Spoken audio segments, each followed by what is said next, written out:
जय माता दी। आज आप सुनेंगे दुर्गा सप्तशती का 9वां व 10वां अध्याय। माता रानी की कृपा आप सब पर बनी रहे, इसलिए वीडियो को एक लाइक जरूर करें और कमेंट बॉक्स में जय माता दी जरूर लिखें। माँ दुर्गा के 5वें स्वरूप को सकंद माता कहा जाता है। ये भगवान सकंद कुमार कार्तिकेय के नाम से भी जाने जाते हैं।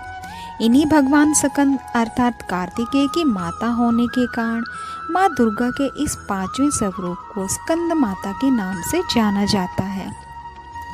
इनकी उपासना नवरात्रि पूजा के 5वें दिन की जाती है। इस दिन साधक का मन विशुद्ध चक्र में स्थित रहता है। इनका वर्ण शुभ्र है। ये कमल के आसन पर विराजमान है। इन्हें पद्मासन देवी भी कहा जाता है। इनका वाहन भी सिंह है।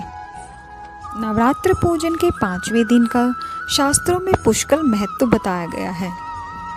इस चक्र में अवस्थित रहने वाले साधक की समस्त बाह्य क्रियाएं एवं चित्त वृत्तियों का लोप हो जाता है। ओम राजा बोले, हे ऋषि श्रेष्ठ, आपने रक्त बीज के वध से संबंध रखने वाला देवी चरित्र का यह अनोखा महात्म्य मुझे सुनाया। रक्त बीज की मृत्यु के बाद शुंभ निशुंभ दैत्यों ने क्या किया, यह मैं आपसे जानना चाहता हूँ। ऋषि बोले, रक्त बीज के मारे जाने पर शुंभ निशुंभ क्रोध में भर गए। दैत्यों की प्रधान सेना को लेकर निशुंभ देवी से युद्ध करने आया। महापराक्रमी शुंभ भी सेना सहित चंडिका देवी को मारने के लिए आगे बढ़ा। शुंभ और निशुंभ का देवी से घोर युद्ध हुआ। दोनों भाई शुंभ निशुंभ देवी पर इस प्रकार बाणों को छोड़ने लगे मानो मेघ वर्षा कर रही हो। देवी ने असुरों द्वारा छोड़े गए बाणों को अपने बाणों से काट डाला और अपने शस्त्रों की वर्षा से उनको चोट पहुंचाई। निशुंभ ने तेज धार वाली तलवार और चमकती ढाल लेकर देवी के वाहन सिंह के मस्तक पर वार किया। इस पर देवी ने शुभ्र नामक बाण से निशुंभ की तलवार काट डाली और उसकी ढाल के, जिसमें 8 चांद जुड़े थे, टुकड़े टुकड़े कर डाले। ढाल और तलवार के कट जाने पर निशुंभ ने शक्ति का प्रहार किया, जिसके देवी ने अपने चक्र से 2 टुकड़े कर दिए। निशुंभ मारे क्रोध के जल भुन गया और देवी पर शूल से वार किया, परंतु देवी ने अपने मुक्के से शूल को चूर चूर कर डाला। इसके बाद देवी पर उसने गदा से प्रहार किया। देवी ने त्रिशूल से गदा को काट दिया। अब वह फरसा लेकर देवी की ओर लपका। देवी ने अपने तीखे बाणों से घायल कर दिया। अपने भयानक पराक्रमी भाई निशुंभ के घायल हो जाने पर शुंभ क्रोध में भर गया और देवी अंबिका को मारने के लिए दौड़ा। शुंभ रथ पर बैठा था। उसकी 8 भुजाएं थीं। उनमें भयंकर शस्त्र शोभायमान थे। वह अपनी भुजाओं से सारे आकाश को ढांपकर शोभायमान हो रहा था। देवी ने शुंभ को देखकर शंखनाद किया और अति दुस्सह धनुष की प्रचंडा का शब्द किया। अपने घंटे के शब्द से चारों दिशाएं भर दी, जिसकी आवाज से असुर सेना का तेज नष्ट हो गया। देवी के सिंह ने भी अपनी दहाड़ से, जिसे सुन बड़े बड़े बलवानों का मद चूर चूर हो जाता था, आकाश पृथ्वी और 10 दिशाओं को पूरित कर दिया। इसके बाद आकाश में उछलकर काली ने अपने दांतों और हाथों को जमीन पर पटका।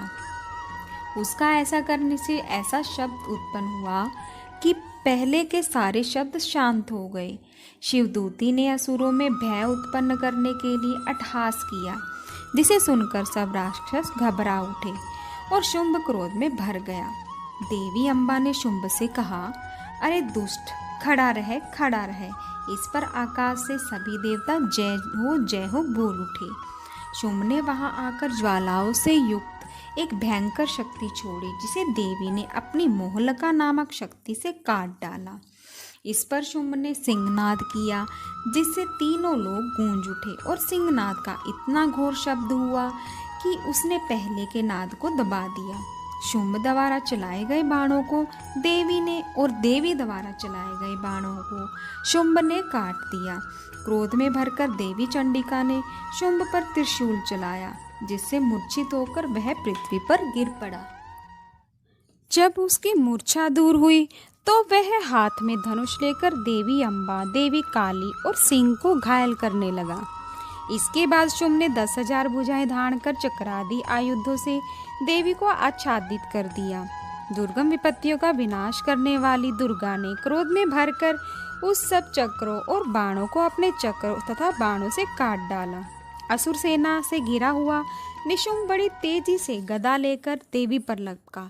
निशुंभ के आते ही देवी ने तीक्ष्ण धार वाले खंड से उसकी गदा को काट डाला। अब निशुंभ ने त्रिशूल लेकर आक्रमण किया तो देवी दुर्गा ने वेग से अपने शूल से निशुंभ का वक्षस्थल छेद डाला। शूल से विदर्ण हो जाने पर निशुंभ की छाती से एक दूसरा महाबली एवं पराक्रमी पुरुष खड़ी रह कहता हुआ निकला। उसको देखकर देवी ने बड़ी जोर से ठाका लगाया। अभी वह निकलने भी नहीं पाया था कि देवी ने उसका सिर काट दिया। सिर के कटते ही वह पृथ्वी पर गिर पड़ा। इसके बाद सिंह दहाड़कर असुरों का भक्षण करने लगा। काली और शिव देवती भी राक्षसों का रक्त पीने लगी। कौमारी की शक्ति से कितने ही महादैत्य नष्ट हो गए। ब्रह्मा जी के कमंडल के जल से कितने ही असुर समाप्त हो गए। कई दैत्य माहेश्वरी के त्रिशूल से विदीर्ण होकर पृथ्वी पर गिर पड़े और कई वाराही के प्रभावों से छिन्न भिन्न होकर धाराशायी हो गए। वैष्णवी ने भी अपने चक्र से बड़े बड़े महापराक्रमियों का कचूमर निकालकर यमलोक पहुंचा दिया।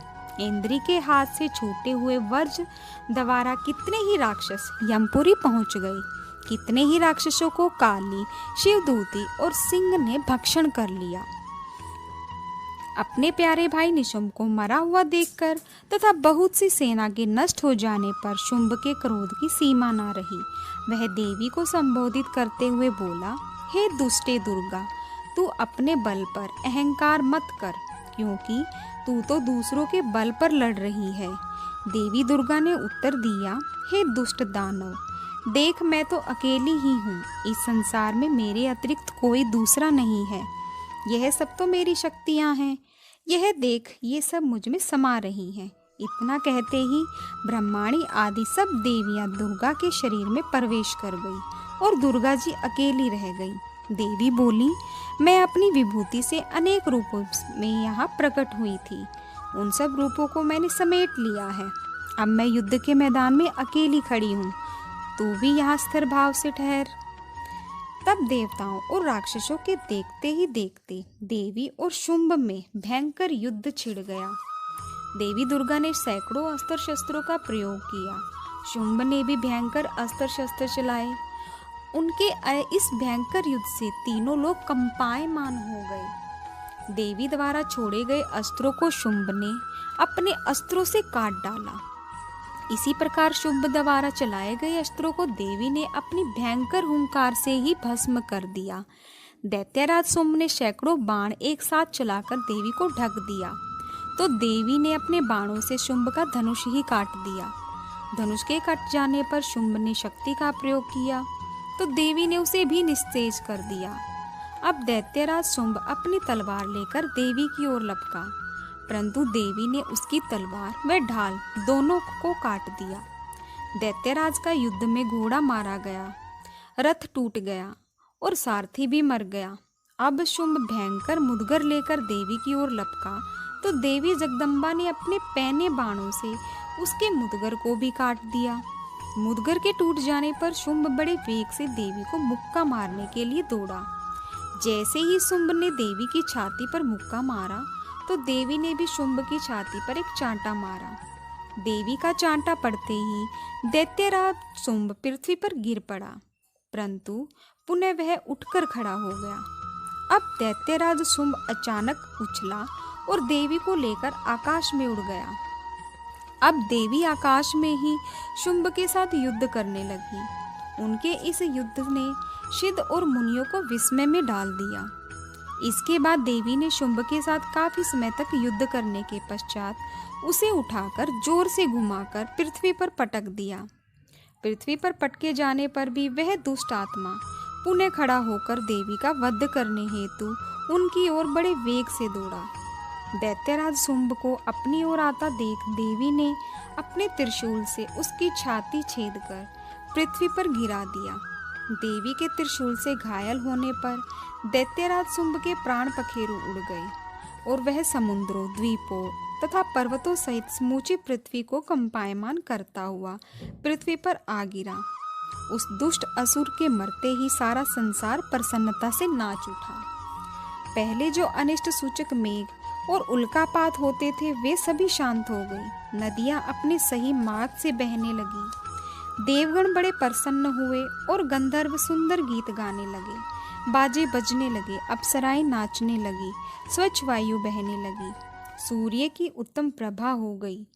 यज्ञादि की अग्नियां माँ जो शांत हो गई थी अब वह प्रज्वलित हो गई और संपूर्ण दिशाओं का हाहाकार शांत हो गया। प्रजा सुखी हो गई, सर्वत्र शांति स्थापित हो गई। जय माता दी।